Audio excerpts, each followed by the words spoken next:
अस्सलामु अलैकुम। मैं आपकी कौन हूँ?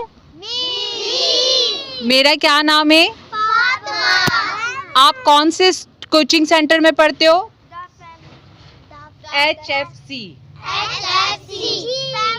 अस्सलाम वालेकुम। मैं फास्टर न्यूज़ का बहुत शुक्रगुजार हूँ कि हबीब मेमोरियल वेलफेयर एसोसिएशन में ये आए और हमारे लिए अपना कीमती टाइम निकाला। और ये मेरे वो बच्चे हैं जिनको हम जो हैं पढ़ाने की कोशिश कर रहे हैं और लगे हुए हैं।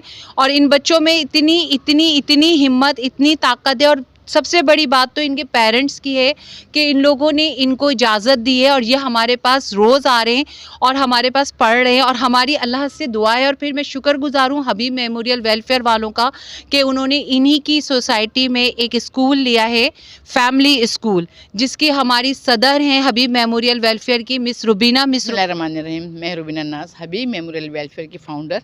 और मैं आज बहुत खुश हूँ कि हम इस प्लेटफॉर्म पे आए हैं और इन बच्चों ने जो हिम्मत दिखाई है, उनके वालिदैन जो लेकर आए हमारे पास। हमने एक सेंटर खोला है। हमने इसलिए सेंटर खोला है कि ये एजुकेशन बच्चों का बुनियादी हक़ है।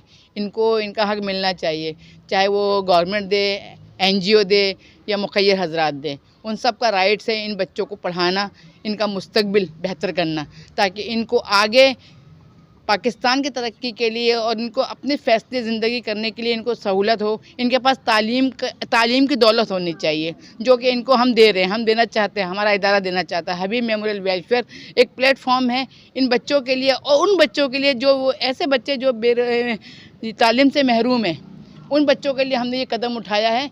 क्योंकि तालीम बहुत महंगी है, एक तो गुर्बत की वजह से, एक बेरोज़गारी की वजह से और एक महंगी तालीम की वजह से ये बच्चे तालीम हासिल नहीं कर पा रहे। तो हमने ये कदम उठाया है। इसमें हम चाहते हैं कि जितने लोग हैं हमारा साथ दें, गवर्नमेंट भी दे, NGOs भी दे और मुख़य्यर हज़रात भी दें। ढूंढते हैं, इस तरह के बच्चे ढूंढते हैं हम, जो घर में बैठे हुए हैं, वालिदैन नहीं उनको पहुँचा रहे हैं क्योंकि वालिदैन के पास पैसे नहीं है, फ़ीस नहीं है, क्या कहते हैं, एडमिशन के लिए नहीं है, यूनिफॉर्म नहीं, किताबें नहीं है। वो क्या करें? ये बच्चे बड़े होकर क्या करेंगे? इनका मुस्तक़बिल तबाह हो रहा है।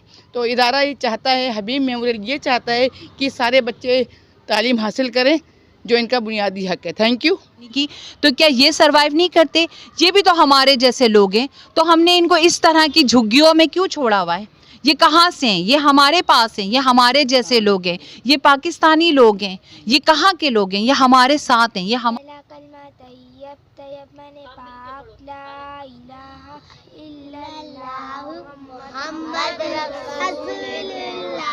माशाल्लाह माशाल्लाह। अच्छा बेटा, मुझे ये बात बताएं, क्या दिल चाहता है स्कूल जाने का?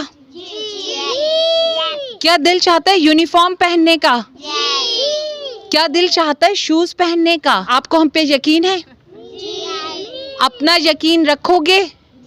हमें पढ़ के दोगे? हमारे साथ चलोगे? छुट्टी तो नहीं करोगे? वक्त पर आओगे? चाहे कुछ भी हो जाए, वादा करो। अच्छा मुझे बताओ, पढ़कर करोगे क्या? मैं डॉक्टर बनूंगी। डॉक्टर बनेंगी। आप क्या बनेंगी बेटा? आप भी डॉक्टर। ये मुस्तकबिल के डॉक्टर, टीचर, और आप मिस बनेंगी। ये मिस, ये मुस्तकबिल की मिस इंशाल्लाह। हम आपके साथ कोई बदतमीजी करते हैं? आपको लगता है कि हम अच्छे टीचर हैं? आप हमारे साथ चलोगे ना? शुक्रिया, बहुत शुक्र। आएंगे, हम कहते हैं हमारे बच्चे अच्छा पढ़ें। अच्छा पढ़ें। अच्छा मैम, आप लोग सब काम करते हैं जी। आप तो फीस भी नहीं दे पाते इनकी पूरी, नहीं। तो फिर आपको कैसे उम्मीद है कि हम आपके बच्चों को अच्छा पढ़ाएंगे? एक दिल में उम्मीद है बच्चे इंशाल्लाह। आपकी उम्मीद है, हम आपकी उम्मीद पे इंशाल्लाह पूरा उतरेंगे। मैम, आप भी काम करती हैं? सेंटर में कितने बच्चे हैं? 3। आपको भी उम्मीद है हमसे? पक्का? जी। आप हमारा साथ देंगे ना? देखें, जब तक आपका साथ नहीं होगा ना, हम कुछ नहीं कर सके। साथ देंगे, हम भी साथ देने, हमारे बच्चे भी तो कामयाब हम आपके साथ हैं। बहुत जहन है, बहुत अच्छे टैलेंटेड बच्चे हैं। इंशाल्लाह ये वो सब कुछ सीखेंगे।